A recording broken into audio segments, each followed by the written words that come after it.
This is Haystack Help Radio on KLZ 560. Haystack Help Radio is powered by HaystackHelp.com. Finding help can be like finding a needle in a haystack, but with HaystackHelp.com, finding the needle just got easier. Now, Haystack Help Radio with Scott Watley on KLZ 560. Welcome to Haystack Help Radio. Thank you for being with us today. Well, always good to have our good buddy Paul the Waterman in studio. It is Water Pros, 303-862-5554, your one-stop shop for everything about water. Paul the Waterman. What's happening? How you doing, my friend? What's new? Life, I tell you, crazy, busy. I'm grateful. I want to get a shout out to some customers of mine, Dave and Heidi Thomas. They're off Wolfensberger Road in Castle Rock. Okay. They've been a long-time customer. Well water, heavy iron content, dual tank water softener. And so one of the reason why I want to say hi to them, favorite customers of mine, but dual tank water softeners on well water, we really need to do, clean the injectors every 3 years. And so the injectors is in the control valve, and that's what controls the detergent, which is the water softening salt. Mm-hmm. And when you have high iron content, it's always a good idea to keep those fresh. And so, what can happen is that they can clog, and then it affects the amount of detergent. And once ferrous iron, now water softening resin loves ferrous iron, but once ferrous iron oxidizes, it's game over. Water softener won't remove it. So it's a really good idea to, to every 3 years do a injector service to, make sure that the system is functioning as designed. Will well water ever get better on its own? I mean, just through the months and years, can it be bad for a certain amount of time, then get a little better? Or? Well water quality, Scott, does fluctuate. You're absolutely right. It does change. But you know what? In Douglas County, because of the growth, Castle Rock, Douglas County area is going to add another 66,000 customers to their, already taxed, in my opinion, water service. And so a while back, we heard a clip. I think we read a story where the guy at Douglas County said, think of a bathtub, and, we got, that's the water in Douglas County, and you keep adding people, trying to suck water from a straw, right? And, there's just, you're going to get what you're going to get. Well, the lower the water table goes, then obviously that's going to affect, water quality. You have high-end homes in Wolfensberger Road to Prairie Park Road. There's a lot of, high-end homes being built there, and they're going to want to have green grass. We have a home that we just installed a big dual tank system to help with the iron content, so it doesn't stain all the landscaping, right? The rocks and the bricks and the sidewalks, right? High iron content can stain the landscape bricks, right? Yeah. So we put a dual tank softener in to remove the hardness in the iron, and then after that, because the water is acidic, we put a calcite filter that's going to add the minerals back to the water. So then when they water, they have minerals, in the water supply. So then we have a separate system for their home. But, with water quality and well water quality, because it changes naturally, I think also, we're depleting the water resources. And then the other thing to keep in mind is that how do you refill aquifers? All the contaminated water, I call it contaminated water, that comes out of the waste treatment plant, right? In some cases, some of it, go back and is injected in the ground for the purpose of refilling aquifers. So one thing that we've learned also comes to mind, that we have a lot of unregulated contaminants in the water. And unregulated contaminants is something that a waste treatment plant, they do not have to test for. The EPA, one of the favorite ones. So they know it's in there. Keep your train of thought, but they know it's in there. It's just not regulated. Right. And one of them is one of the unregulated contaminants is that 1,4-dioxin. So what I learned is that 1,4-dioxin was, came from manufacturing practices. It's a chemical that was a byproduct of manufacturing in 1893. That's how long it's been around. And from that point to today, it's still unregulated, but it's a carcinogen, and it's like a forever chemical. It doesn't dissipate, and it's in our water supply, and it's also used in the soaps and shampoos. So, it's been an unregulated contaminant for almost 100 years, over 100 years, really, from 1893 to today, and that surprises me. It takes over 13 years for someone to nominate a contaminant. Let's say I wanted to call the EPA and say, I'm worried about puberty blockers. I think we should, I nominate that as a contaminant that we should monitor and test for. So the EPA will take a 13-year process to determine if that contaminant meets the criteria, to be tested and monitored. Look how long the PFAS, they knew about PFAS contamination since the late, 1970s. It became an issue in the 1990s, and now here we are, 2024 is when, we had that big, webinar by the EPA stating there was 4 of them. And then you and I saw that went 4 to over 200. Right. And then the byproducts of the PFAS, the forever chemicals, the Gen X chemicals were chemicals that, that didn't go through, another 13-year process, and that didn't take too long for them to create the Gen X chemicals, which were designed to replace the PFAS. And again, those are water repellent chemicals that the contamination. And, we're down to, when we first started, it was 1 part per billion to 4 part per trillion, down to 0. So, well water. Does well water quality, will change? Absolutely. But there's other contaminants involved that, we don't know about, that we should have a high concern about. And pharmaceuticals, to me, is very concerning. The amount of medication. If you think about it, what the planet is contaminated with, so is the human body. Paul Dowding is with us. He is known as Paul the Waterman. Once again, it is Water Pros. 303-862-5554 is the number. Paul offers a free in-home water test, so give him a call and have him come out, and we'll come back to that here before we get out of here today. When you look, you're about the only guy I know that drives as much as I do around town. Growth is everywhere. It's huge. I mean, they're building everywhere. So my question is, being we're on well water, for all these areas that have well water and they keep building homes and digging, I mean, that seems like, that's going to be a mess at one day. We're taxing, you're taxing the aquifer. We'll check this out. So Elbert County, they have these subdivisions that that are outside of Elbert County, and it was like a middle of the pasture, and you drive, off of Powhatan Road to County Line Road to, that main highway to go that takes you into Elbert. Mm-hmm. There's subdivisions there that are just like came from nowhere, and they're popping up. Well, those homes are on what's called a community well. So that means that, you'll have several thousand homes. They're going to pump the water out of the ground, and it's in a community well, so that means that water has to be treated, has to be chlorinated. They're going to use a chloramine.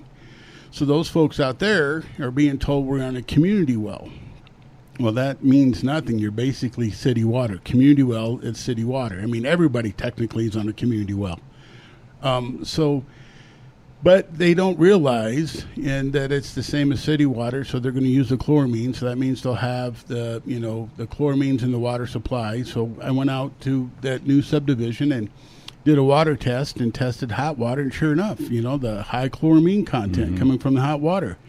And so the levels of chloramine in those areas, will vary based upon the water conditions. And if they have high iron content, then, the more chloramine they have to use because they're basically bleaching the iron, but the hardness stays. So to answer your question, we're all going to be reusable water. You can't, with the amount of growth that we have, to get water in the easiest way is to recycle it.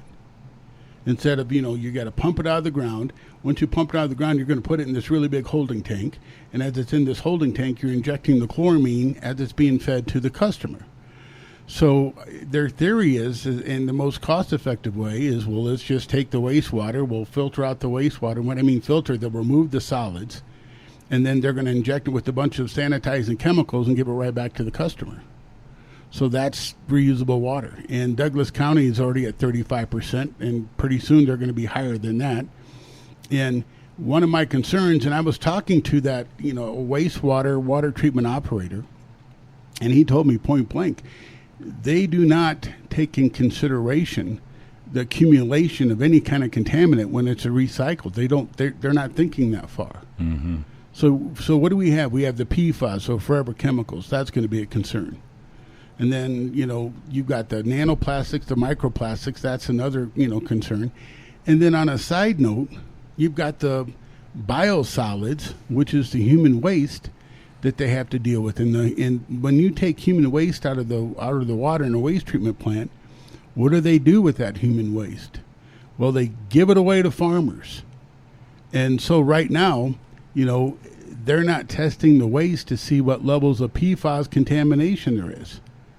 And so, what could happen there? Well, you and I, shared with everybody that there were farms in Texas and Wisconsin, and also we found in Maine where the PFAS contamination level from the human waste biosolids that was used for fertilizer in the farm ground was so high that basically shut the farms down, and they had to destroy the livestock because the PFAS contamination, you couldn't basically use that meat.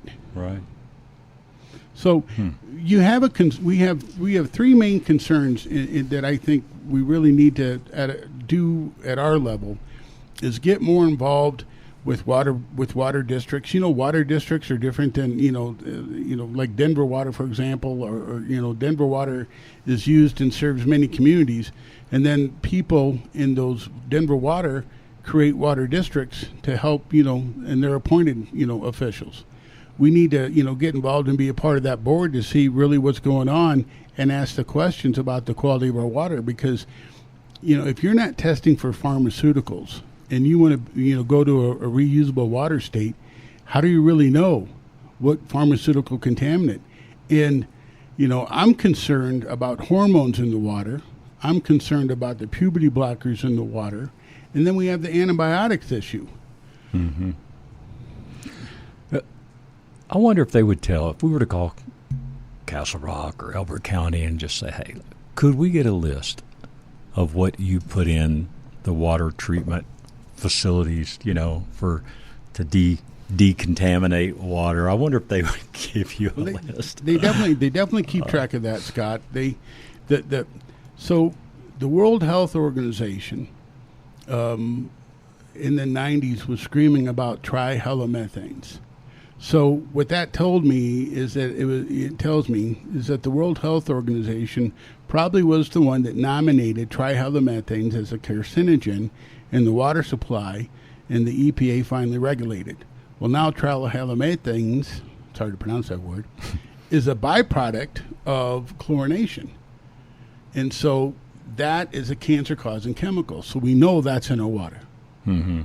Okay? And, and so other carcinogens created by the chlorination, there's three more that, and forgive me for not thinking of them right now, but there's three more that we've mentioned before because of the sanitization of the water. So did you realize, I learned something else I'll share with you. Did you realize that the chloramine doesn't kill the virus or bacteria, it just sterilizes it. So okay. that's so what, let's say that real quick. So chlorine, the chlorinization of right. the water, right? It doesn't kill the virus or bacteria, it sterilizes it. So that's why, remember, one of the things I asked a question, during COVID, they were testing for the virus. And I'm thinking, how could they do that? How is that possible in waste treatment because of the chlorination? Well, the virus doesn't die. It just goes, it's sterilized. Wow. So if you've got, that's why they switched here in the Denver metro area, switched to a chloramine, meaning they take chlorine and add the ammonia to it, because the chlorine by itself would off-gas, would dissipate out of water. So then that means that you could have any bacteria contamination. A bacteria could survive if it just happened to sneak through, and then the chlorine dissipates and it's in an area where the chlorine content is practically unmeasurable. Bacteria can then repopulate. So when you add the ammonia to it, it doesn't dissipate, it stays in the water. That's why when I go to people's homes and I do the water test at the hot water side, I show them this is high chloramine content and you're breathing this in. I was at a home in Castle Rock off of what's that first exit? Castle Pines? Yeah, down Castle Pines, high chlorine content. And then is it Plum Creek? Yeah, Plum Creek is one down there. Yeah. Went down Plum Creek past the hospital. A gentleman by the name of Miller, he's a listener to the show, and we're putting in a system for him this week. He tested his hot water, high chlorine content. So the chloramine, basically in a hot water heater, you have an atmospheric vent. Majority of them are atmospheric vent hot water heaters, right? So then the chlorine could off gas out of the hot water heater. And so you wouldn't, you'd only, back in the day, you'd do your chlorine test cold water only, because a hot water heater, it would dissipate. Well, now because of chloramine, it stays. And so in the hot water heater, it builds up because you're, at 40, 50 gallons, and you're adding water to it.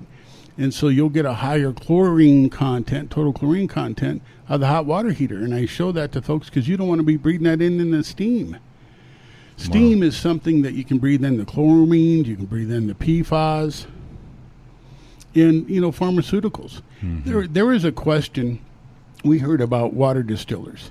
There is a question, can water distillers back in the day was thought as a way to sanitize water because you boil it, and then the steam would be transferred to another chamber, and so you're boiling off or killing all the unwanted contaminants. But in today's world, because of the forever chemicals, they don't disappear. They don't go away. Your PFAS is converted to steam. It doesn't just, burn off. Right. So anytime that you have steam or vapor, and the same with the total chlorine content. So, if you got a distiller and you want to go through that process, I don't know of a distiller right now that uses carbon filtration technology. Because a carbon filter, as we learned, is one of the approved methods to remove the PFAS, and it can remove total chlorine content. Right. Another thing that I'll share with you, some of these municipal water treatment plants, I know there's one in Brighton and one in Aurora that use, reverse osmosis filtration. So that's like a commercial large-scale RO plant. Well, they have that byproduct of reverse osmosis filtration is all the dirty water.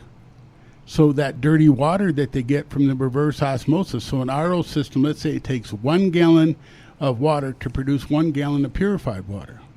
Well, the dirty water, you know what they do with that? They inject it right back into the aquifer. So that's basically concentration of contaminants. We don't have a process as of yet that can filter out, and then if we had a filter, that's why I think the EPA extended the timeline, added a couple more years so municipalities could come up. If you can't meet a deadline, extend it. Extend it. Well, that's it. And plus, the other thing, they never was cleared on a side note. The money that they were going to find these municipalities, where was that going to go?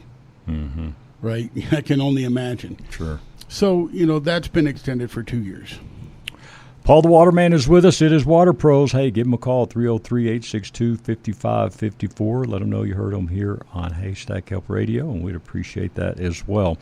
So let me jump back to something I meant to earlier when you were talking about the well. Did you call it injectors? Yeah, on the water softener, there's injectors. Yeah. So that's something that you do? Yeah, we do an injector service. Because we've never really talked about that. So every single water softener has an injector that basically helps with the distribution of the detergent, which is the saline solution, so water mixed with water softening salt.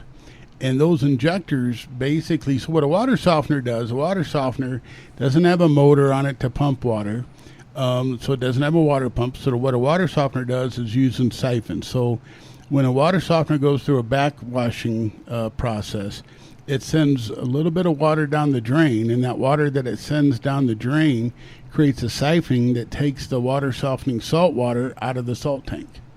And then that siphoning process, so like with your system, when your system goes through a cleaning cycle, it's going to you're going to hear water run to the drain, but as water is running to the drain, it's basically then taking that salt water that it's dissolved, and that's the detergent. So all that salt coats the resin, causes the resin to release the hardness and the iron content, and that also gets sent down the drain.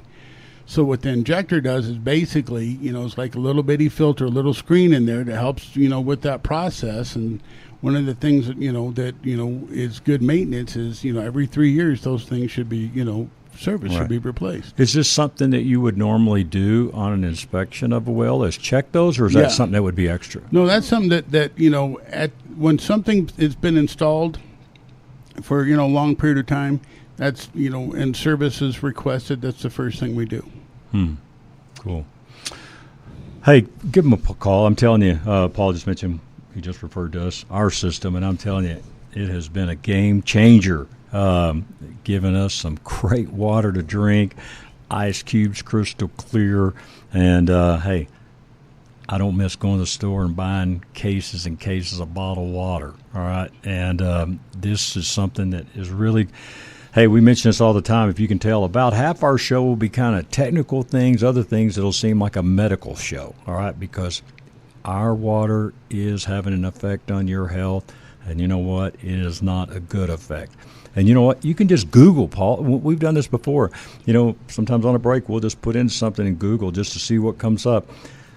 And it is filled with all these health hazards of water. Man. So some real quick, a couple months ago, the Fox News Channel did a story that there's enough microplastics in our brain to make up a credit card.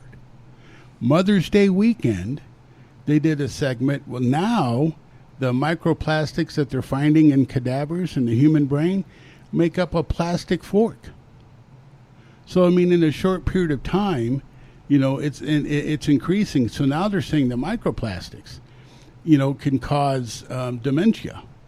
And so when you get plastic in the brain and you affect, the blood flow, the brainwave, activity, not only do we have to worry about plaque, but what about the plaque that builds up on the microplastics that's inside the brain?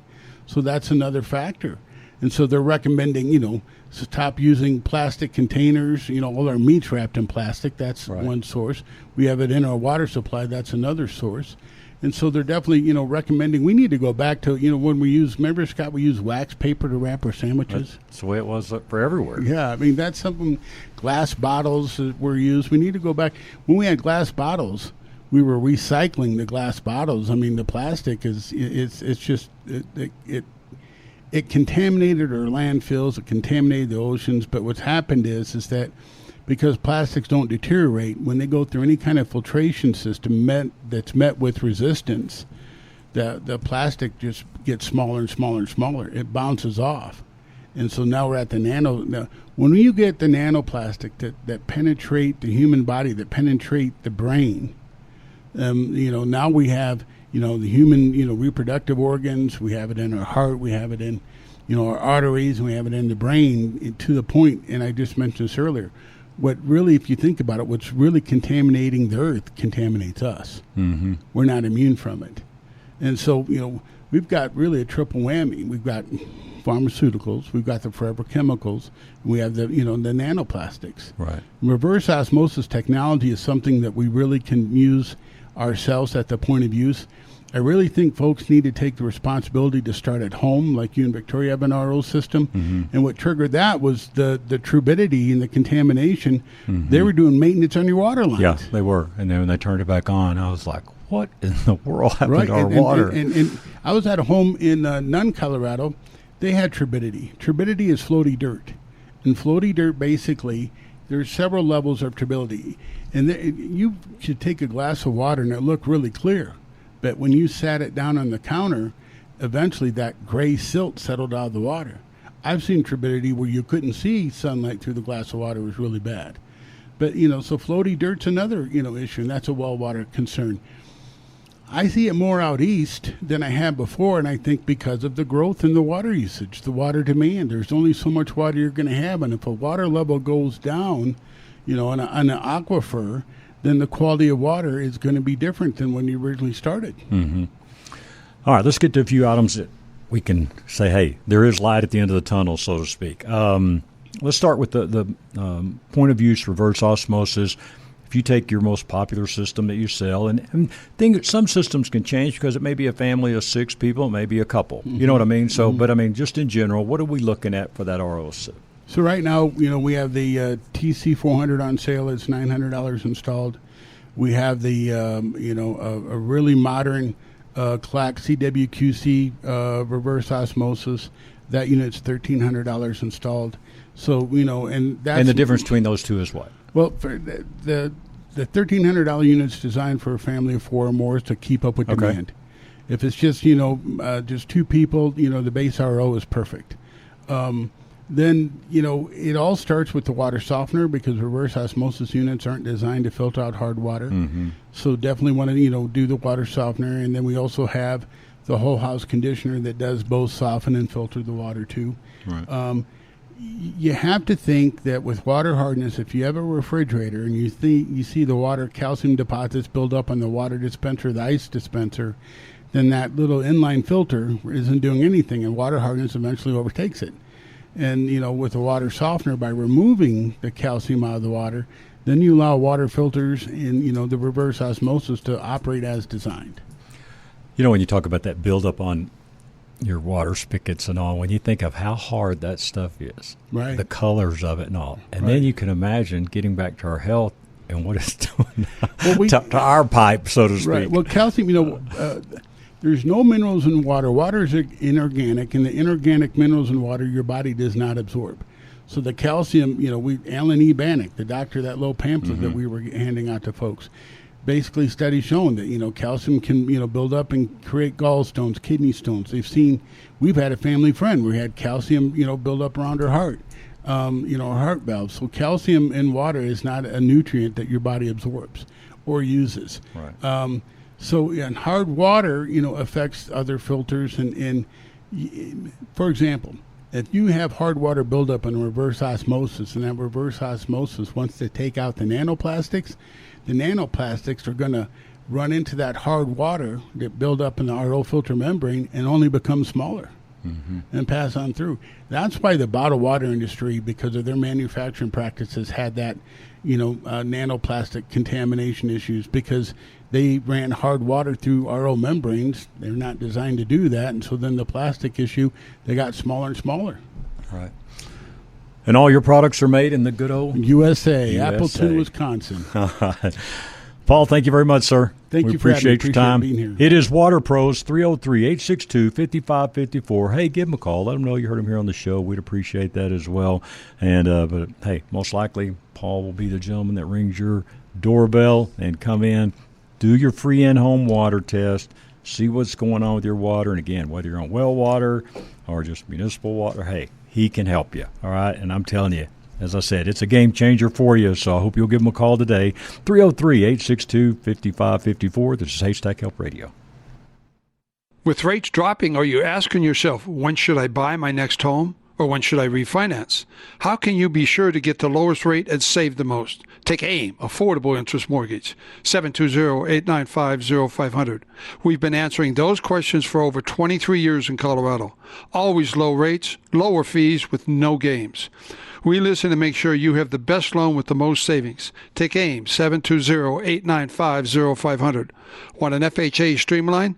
We shop 38 of the top lenders for the best rate and the biggest savings. What about a VA streamline? As veterans ourselves, you can be assured we will work for you. Take AIM, Affordable Interest Mortgage, 720-895-0500. Want to purchase a new home? We can help save you money with our team of agents willing to negotiate their compensation. Let us be your one-stop shop for all your mortgage needs. Take AIM, 720-895-0500. That's 720-895-0500, where it's all about you. NMLS 217147, Equal Credit Lender, regulated by DORA.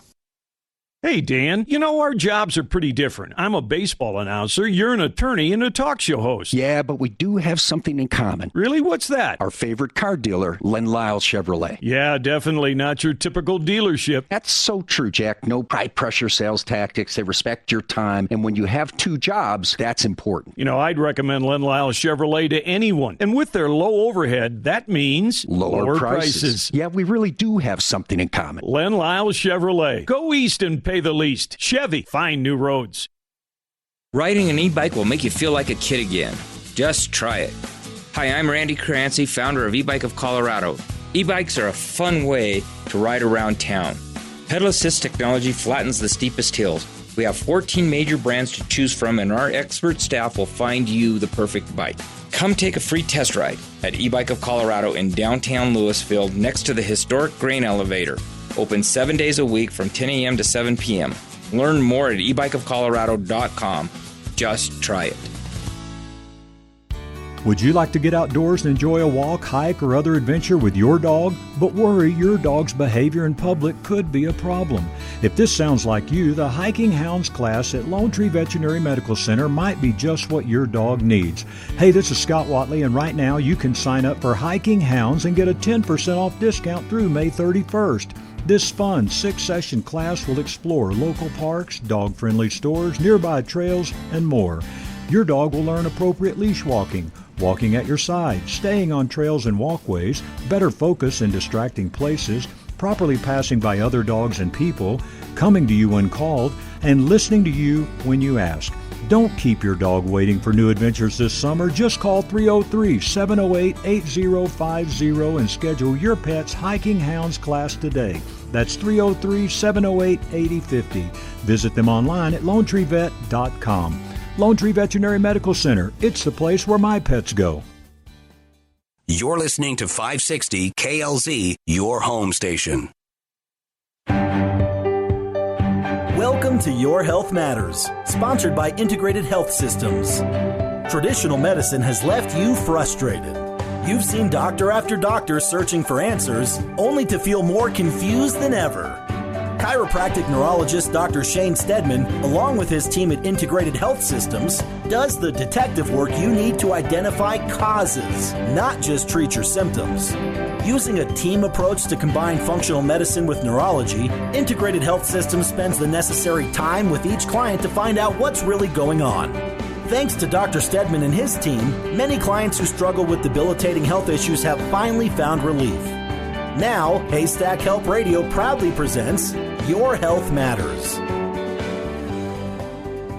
And we'd like to welcome you to Your Health Matters, as mentioned, brought to you by Integrated Health Systems. Always good to have nurse practitioner Sharon Blumenthal with us. Sharon, welcome to the show. How are you? I'm doing good. Well, hey, this is something I don't think we've ever done in about the 4 or 5 years you guys have been doing the show here, and just really focus on women's health. And so glad you wanted to discuss that topic today. And certainly you know way more about that than I do from a woman's perspective. But, women, I don't want to get in trouble here in the first 30 seconds of the show, but it's a pretty complicated health system, right, for women? Absolutely. Way more than men, as far as I'm concerned. Yeah. A little bit harder to treat sometimes. Wow, for sure. So walk us through, and we'll just kind of open just to generalities and take this anywhere you want. But why is it so important to really have conversations specifically focused on women's health? I mean, there's a lot of things I think that are cross-gender, I guess, as far as can happen with people and illnesses, but certainly important to focus on some women's health issues too, isn't it? Yeah, because we go through stages in life, both men and women, and I think women are a little bit, sometimes they hold back, a little bit more stoic, a little bit more gun shy, in telling us what's really happening. And they're noticing changes, but sometimes they think this is the way it is as I'm going through life, perimenopause and then menopause. Mm-hmm. And they think that, this is kind of how it is, and I just deal with it on a daily basis. But that really isn't the case. We could, offer so many different things to help women, get through life and be happy and excited and bring back a lot of that. Right. That's been lost, Sure. with age. Mm-hmm. When in your role there as a nurse practitioner for Integrated Health Systems, what age group would you say women that you deal with mostly there that come to the clinic? I actually younger than you would think. So I have women in their 20s that are having some issues, maybe PCOS, polycystic ovarian syndrome, where they don't feel themselves. A lot of different symptoms come along with that, and that can occur, pretty young, all the way up until in their 70s, Wow. where they're going through that maybe a little later with the change, but still feeling a little bit different than they once, thought and once were, mentally and physically. So we see the whole spectrum of age groups coming through here with different symptoms. Right. For sure. Yeah. Yeah. And that's what's so weird, isn't it? Because, I mean, we can talk about symptoms for certain things, but everybody's different, isn't it? Everyone's different. That's right. Everyone's different. They experience it differently. Even though we feel like we're all made the same. We have the same hormones. We all walk and talk, but it's really enlightening to see how different hormone changes affect other people. I mean, or from one person to another.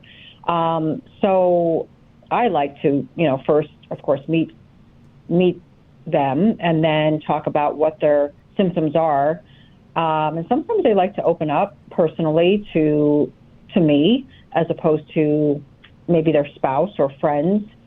A little nervous about talking about how they're feeling, but when they come in here, it seems to be that they open up pretty good to me. Right. Yeah. Yeah.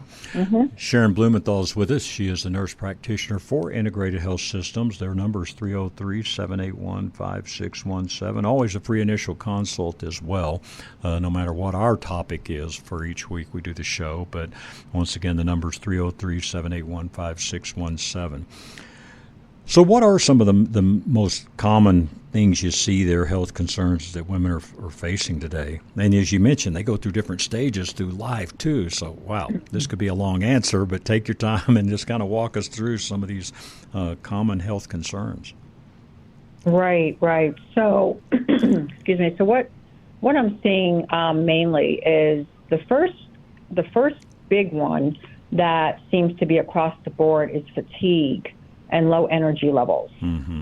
So what they once felt, and they were able to go all day long and sustain a pretty healthy day with a workout, possibly, their work 8 hours a day or 10, 12 hours a day. They're not able to really do that anymore. They're wanting to take a nap midday or feeling really low energy. And so they feel like, okay, well, I'm getting older. Maybe the fatigue or the low energy is normal because I'm older. And then another big one is moods, change in moods during the day, where they feel like they could pop in and out of any mood, within a minute or two. They can go from being happy to being sad. Wow. So those two are really foremost on the list of symptoms. Some women feel like they're losing loss of hair. Some are experiencing dry skin. Some have low libidos. So it's, like I said, it's all over the board. But the main thing I'm seeing, Scott, is the fatigue and the mood changes. Mm-hmm. Do men generally, I think, put things off and won't come unless they're just really sick and at their wits' end, so to speak. What about women? Do women tend to come in a little sooner, or do you find them delaying some care as well? No, I think women try to stay, within the schedule as far as getting, being proactive and checking things and prioritizing their health. However, again, it really varies. But as far as like men and women, I think women seem to kind of want to get checked a little bit earlier. And preventative health is where it is. Going in for the mammogram, going in for the pap smear, getting your DEXA scan, looking at bone health. Yeah, that's exactly where I was going to go next, preventative care. And we've talked about this forever. I mean, if you can... I actually had coffee with a buddy of mine this morning, and he was turning 81 this week. And I said, man, if there's one thing I can tell you, man, do annual, physicals, wellness checks, whatever you want to call them, get some good blood work and stay on top of it. And if something doesn't feel right, go get it checked out. And you know what? If you find out it's nothing, it's nothing. But if they find that it is something and you catch it early, hey, 9 times out of 10, if not 10 out of 10, hey, it's going to be a better ending there, so to speak, in getting that taken care of. So that is huge, isn't it? Just staying on top of all the scheduled regular health screenings.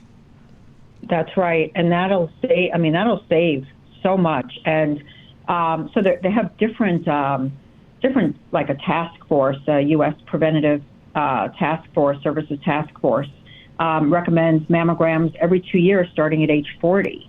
The American Cancer Society recommends for women 40 to 44 annual, and then 45 to 54 again, either annual or every other year. And then after 55, it just depends, Scott, on your genetics and your history. Mm-hmm. Have you had abnormal mammograms? So should I go a little bit sooner than what they're recommending?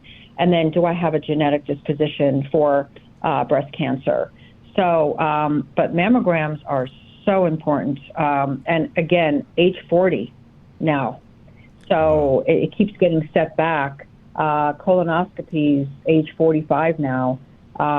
Pap smears in the 20s if you have a genetic disposition for cancer. Mm-hmm. So they're really bringing that age younger and younger as they see things creeping up a little bit more, even at a younger age. Right. I do a show with a family doc in Dallas every week for about since COVID, actually, and we were talking about, cancer issues and things like that, and he kind of likes and he promotes, if you're, in this case, if your mother maybe got diagnosed with breast cancer at 40, he likes to say, hey, you should get checked out at 35, maybe even 30. You know what I mean? Yeah. Would you agree with some kind of rationale like that? Absolutely. I think some women may need to start screening sooner if they have a family history of breast cancer, any known genetic mutations, or any other risk factors. Certainly, I would get in there earlier than that age that they say at 40. Definitely bring it back a little bit, even younger than that. Sure. Right. Absolutely.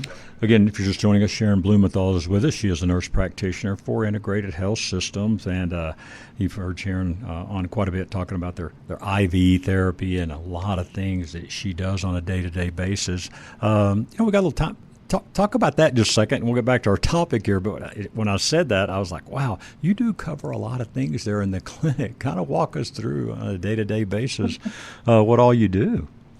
It keeps me on my toes, that's for sure. I love to do, just such a wide variety of things we do here. Yeah, IV therapy has been really, going crazy here at the clinic. Because we offer so many different IVs. We offer the Myers, which is a slew of vitamins, B12, vitamin C, lots of different things in the Myers cocktail. And I see, our patients coming in and, again, feeling that fatigue, that low energy, maybe feeling like, I feel like I might be getting a little something. I don't feel the best. And we give them a Myers cocktail right there. We also have glutathione, which helps with inflammation and immune support. And then we have NAD, which is a wonderful giving back to that energy level. So we have a wide array of IVs. I do blood draws. So for those folks that are coming in, feeling those symptoms, we could do a blood draw right there on the spot. Okay. Do you find women are a lot more open to this IV therapy than men? I would say right now it's probably 70-30. Really? You are absolutely right. Yeah. I really do. But we're seeing more men, with the appeal of getting the IV. So we just, we talk to each individual and find out what are they looking for? What are their symptoms? What's bugging them? And then we do the appropriate IV for that specific patient. Right. Sharon Blumenthal is with us. She is the nurse practitioner for Integrated Health Systems. Their number, 303-781-5617. And I want to mention this real quick. Kevin Flesh, our attorney, has sponsored our Flesh Law text line, and he is letting us use that every day for any of our guests. If you ever have a question for any of our guests, and maybe you can't call in, you can send me a text at 720-201-8585, and we will get that to our guest. All right, Sharon, let's talk a little bit about that hormonal health impact on women and how that, the whole mental side goes with that a lot. Right. So once we're able to determine, where their hormone levels are through blood work, we also do, they also have saliva tests as well. But I mainly do the blood work for the hormones here. And what I see is just as far as the relationship with estrogen, progesterone, testosterone for women, and I could really see their symptoms aligned with their blood work. And that really gives me a good indication of what we need to do to promote that health for that particular patient. So we draw the blood, I look over the hormone levels, and then we talk about different ways to replace hormones. So again, perimenopause, you start dropping, declining in the hormone levels into menopause. And we determine where they are with their lab, with their blood work, where they are with their stage, and then what can we do to help them feel the best they can feel, and so we could replace hormones either through pills. We could have what they call troches, which are under the tongue, sublingual, or creams, gels. So all sorts of different ways to replace hormone levels. Right. I've seen some things, I think, in the past where there's a pellet they put under the skin. There is a pellet. That scares me. I don't know if I would want that. But what are your thoughts on that? Is that a safe deal? So pellets are really cool because, they're bioidentical, so they really mirror or match your own chemical structure of that particular hormone. The only thing with pellets, I would say, is that whatever the dose that's put in, i.e., so let's say you take testosterone and it's 150 milligrams, for instance, and that might be too high for that patient. You don't know until you know. Yeah. And so that patient needs to deal with whatever that high level might bring to that patient for 3 months until it wears off, and then you repel it. So that's the only downfall I see with pellets, is that you cannot adjust the dose. You can't adjust the dose once that pellet is in. You can't go back in and take that pellet out. So with troches or creams or gels, if that patient's reporting some not the greatest symptoms, right, then you can adjust right then. Yeah, that makes sense, Yeah, but pellets are good for the convenience part of it, where you only have to go in every 3 months. You don't have to remember to take anything, apply anything topically. It's a pretty straightforward, easy game with that. Only that one thing that I talked about, which is if you have too much on board, you have to just kind of ride it out for that 3 months. Mm-hmm. Yeah, no doubt. All right, let's talk about stress a little bit. And, certainly stress plays a role in all of our health, but let's talk about it from the women's perspective. And how much are you seeing that, and are you seeing more over these last few years, since COVID, all the different things like that? And then what's your advice to helping ladies manage that? Right, yes. And the answer to that is absolutely yes. Higher stress levels, we could see cortisol levels like out of whack, secondary to stress. And so, there's just so many different things that it's causing that increased stress. And I think the working world, going back after COVID, a lot were working remote. Now they're going back in the office, driving to work, traffic. There's so many different things that just ups that stress level. And, just being just everyday life, it just seems to be a little bit more challenging these days to just get everything done by the end of the day. So stress is super manageable if you go down that right journey or path. And so what I advise is, again, exercise, good nutrition, maybe some meditation, some yoga, some things to just kind of bring things down towards the end of the day so you could relax and you just have a better evening and a better sleep pattern. Right. So, yeah. And, very few people really take time out of a day for themselves, do they? I mean, whether it's 30 minutes, an hour, 20 minutes, very few people take any time just for themselves for a little bit each day, which is probably good for all of us. Right. No doubt. I think a break in the middle of the day, go take a walk, especially if it's, nice like it is today, nice and sunny and warm. Just leave the workplace and just go take a walk for 30 minutes. It does such wonders for you. And yeah, you're so right. We just don't. And when I talk to my patients and I say, so do you exercise? Do you go work? Oh, I don't have time. And that seems to be a lot of what's happening right now. Mm-hmm. Is that they don't have time to go get a massage, to go get a facial, to go relax. And yeah, so time is definitely of the essence for a lot of people. Sure.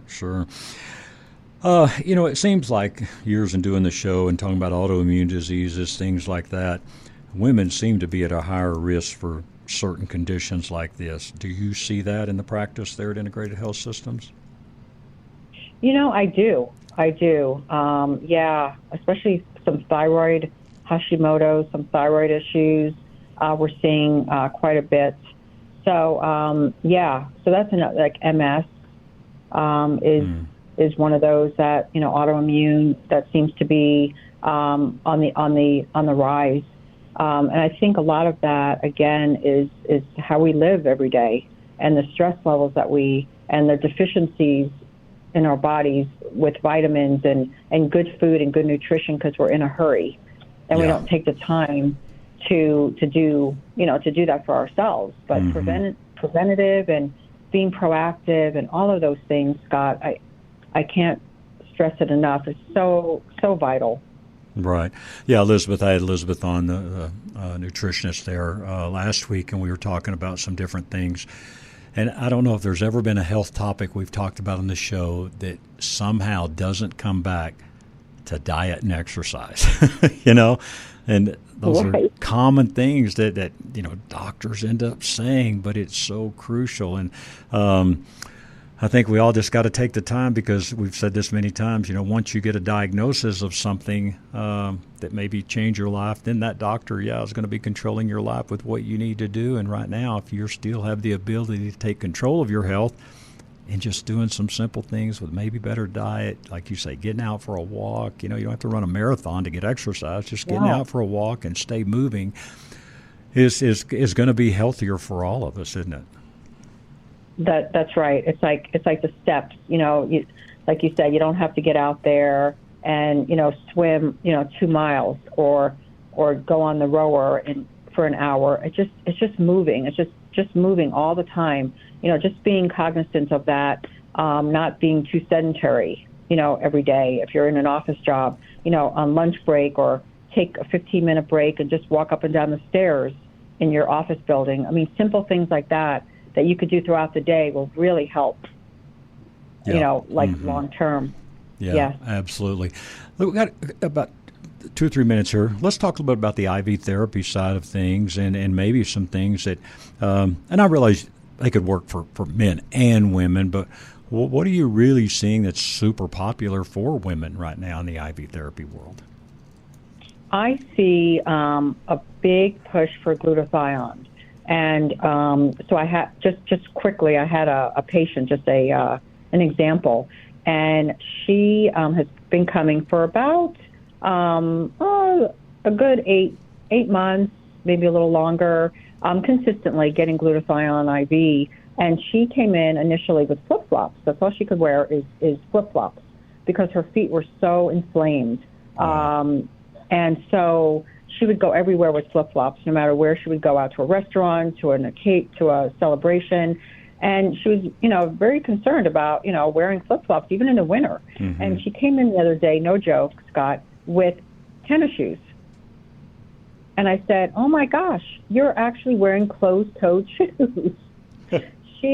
That was the biggest thing. She goes, oh, my gosh, Sharon, I can't believe you noticed. But, yes, I can wear closed-toed shoes. And that, just made her world. And so it's just a great anti-inflammatory, great immune support. Glutathione IV is one of our favorites, along with the others. So when someone comes in low energy, we usually appeal to the Myers cocktail, and that's the one that has a bunch of vitamins mixed in, and they just feel like, so good after it's done. They feel like their energy is coming back. If you have like a long weekend, maybe up in the mountains, maybe a little bit, some alcohol on board, and you want to detox, that's the way to go. Wow.